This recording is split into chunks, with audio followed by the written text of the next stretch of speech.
এই যে নারিকেলের গাছটার শিকড়টা তাহলে আমাদের কোন দিকে আছে? এই দিকে, হ্যাঁ এই লম্বা। অর্থাৎ এটাকে ক্যানোপি বলে।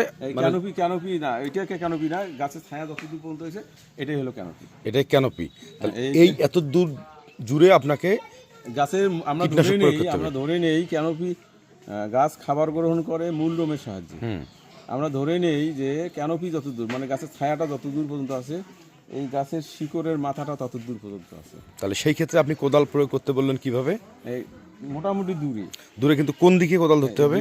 দূর দিতে হবে। গাছটা যে আছে তার, এটা কি বলবো, যেদিকে আড়াআড়ি না, লম্বা উলম্ব ভাবে। হ্যাঁ, এই উলম্ব মানে আড়াআড়ি। তাহলে হরিজন্টালি কোদাল প্রয়োগ করতে হবে, মানে এই পাইতল যেটাকে বলি।